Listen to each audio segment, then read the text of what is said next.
What's up, guys? We had some big fights last night, and I'm gonna get right to it.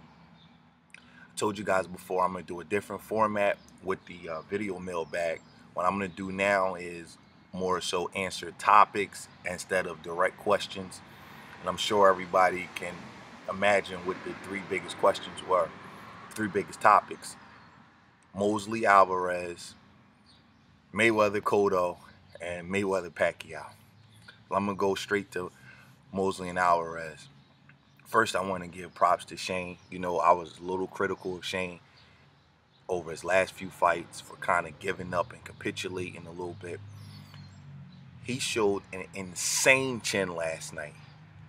Those shots that Shane was taking last night, they do damage to you later in your life. Those were some rough punches that Mosley got hit with last night. Clean combinations to the body, to the head. And for you guys that think Alvarez can't punch, you're sadly mistaken. That kid is one of the best offensive fighters in boxing. In a day and era where everybody wants to kind of pop shot, Alvarez is one of the few guys who runs them off. Over, under, over, head, body. Sometimes he'll put four together, and then sometimes you'll think he's about to run a volley off, and he'll just hit you with a power jab. Bow. I mean, that kid is offensively, he's the real deal. He has some flaws. He needs you to be compliant with him. He needs you in the pocket, and I could tell he don't like movers. And I can also tell he's trying to find his way through rounds, and that's why he doesn't press full on out, because he's still a young guy, and he's trying to find his way of how to get through 12 rounds and when to turn it on and when to turn it off. But the fact that Mosley can't move the way he used to, and the fact that his reflexes aren't what they used to, and Alvarez got to really tee off on him. I mean, Shane Mosley has one of the best chins of the last quarter century. I was impressed with Alvarez's performance. I actually thought that Alvarez would be able to force a stoppage, force brother Nazim to intervene. But more, props to Mosley for being able to take it and be competitive and not allow himself to get stopped. And props to Alvarez for it. That's what you're supposed to do to an aging fighter. You're supposed to put him in his place and dominate him. And that's what he did. I think that they got to be careful with matching Alvarez, though, because he's not the perfect fighter. He's not going to track you down the way young Julio Cesar Chavez would. He's a little bit different. I don't think he's as nimble. I know he's really advanced, and a lot of people call him the most advanced guy in boxing for that age. But I'm going to tell you guys something. If Demetrius Andrade had a different promoter, they could make that fight. And I know that Andrade's a little bit older chronologically than what Alvarez is. But as far as development is concerned, Alvarez has way more fights. But I'm not so sure that Alvarez could beat Andrade, because I don't think Alvarez can deal with movers. That's just my personal opinion, and I want to say it early. I'm not sure the kid can deal with movers. I think he needs to be set, and I think he needs you to be compliant for his, to show his offense. But all in all, I'm a big fan of Alvarez. I love the way he fights, and I love the way he punches in combinations, especially in this era. I hate to see a guy throw one or two punches and then want to pop shot and run around. Alvarez, pop, pop, pop, pop. I like the way the kid punches. But again, props to Mosley, and that was a decent fight, but it kind of went as I expected. Cotto and Mayweather, that fight went as I expected also. I thought Cotto fought valiantly, but I thought he would be competitive, but I didn't think he would be able to overcome Floyd because he doesn't have the natural stamina. As the fight started getting close, and as Cotto did well in the middle rounds, he couldn't step on the gas pedal and overtake Floyd because he doesn't have the natural stamina. Some guys get caught up in the science that Pedro Diaz puts in it, but mentally, when you have a capacity, that's just that. I don't want to nitpick Cotto because he fought a valiant fight and he was very ambitious, but technically I think he did some things wrong.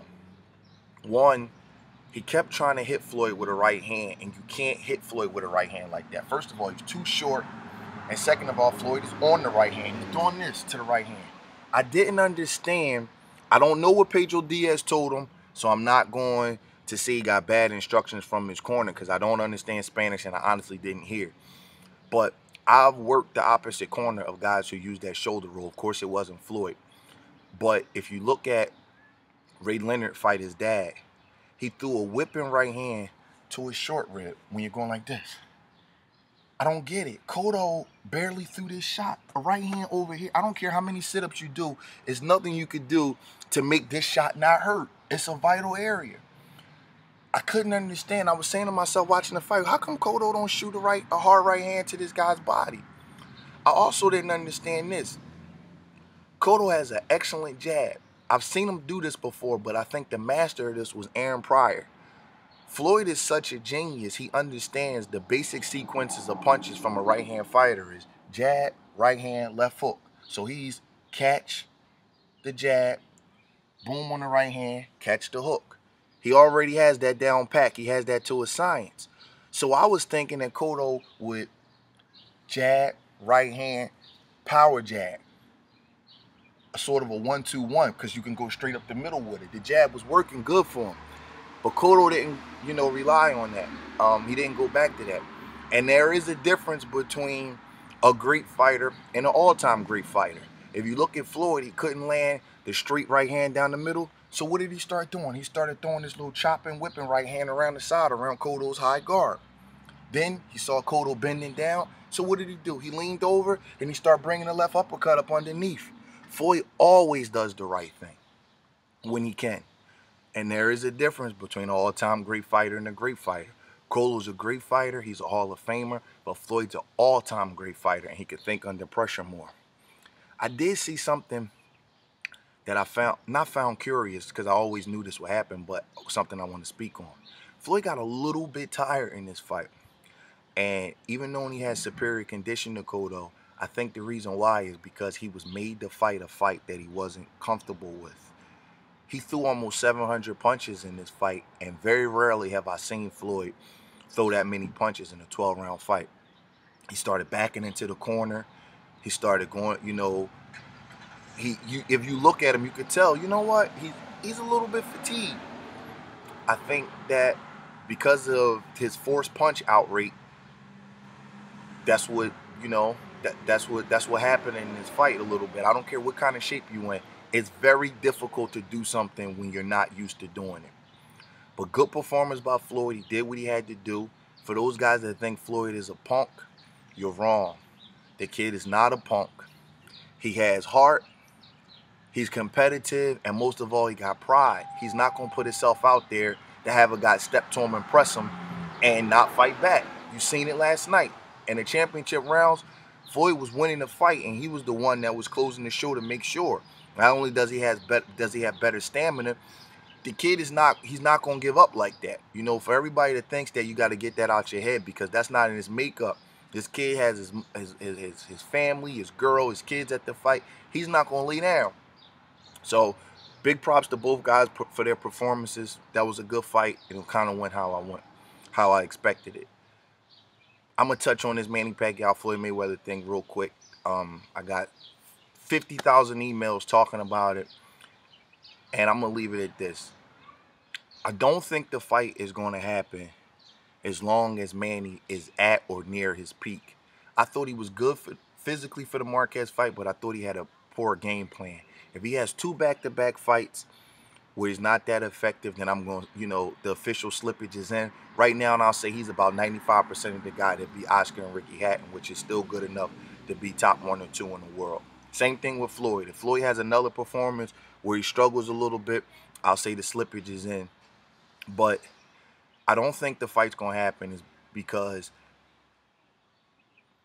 both camps keep making PR mistakes. But since Floyd fought last night, I'm going to talk about theirs. They keep comparing head-to-head competition, like who outdoes who versus common guys. And Floyd keeps doing that. And it's not fair to himself because Manny is more dynamic offensively. So for the 5 guys that they fought, Manny is always going to, not always, but he's going to outperform Floyd most of the time. Oscar, Floyd has a controlling type of boring decision. Manny beats him every second of every round and makes him quit. Hatton, competitive early. Floyd took over late. Manny blitzes him. Mosley. This was about even, but Mosley was able to hurt Floyd and, you know, have a good spot.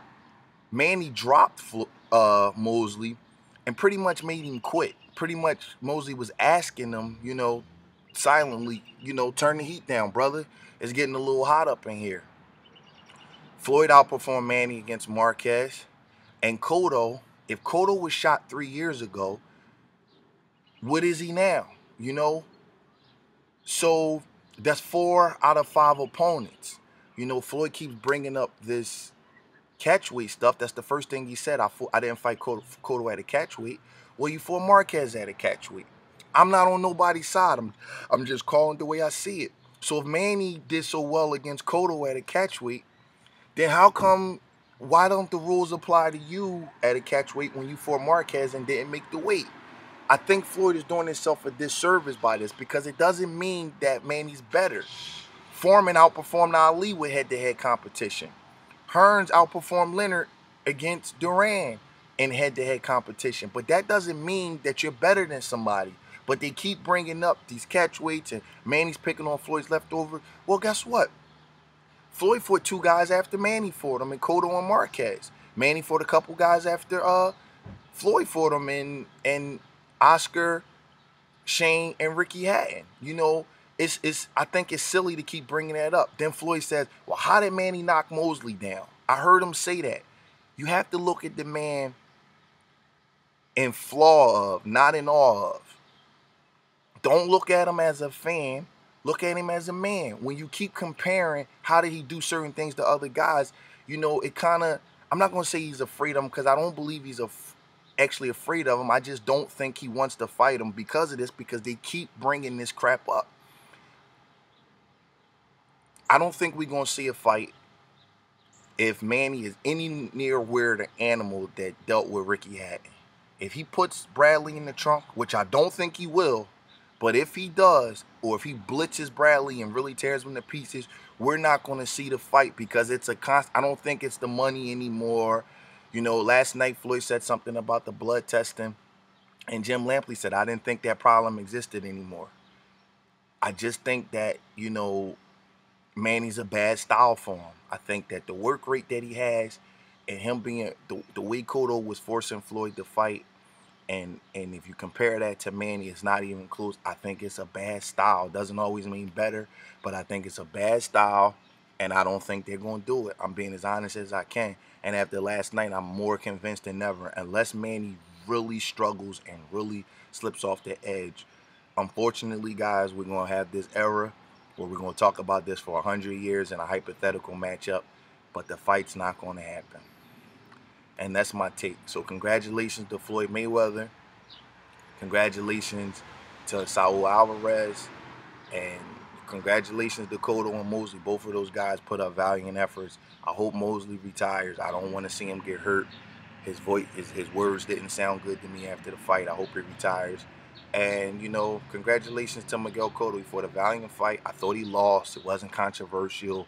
I had no problems with the 117, 111. I personally had it 116, 112. But congratulations to both guys. See you guys later. Write into www.boxingtalk.com or send your questions to the Breadman. That's DABREADMAN25 at hotmail.com. It's early in the morning, man. See you guys later.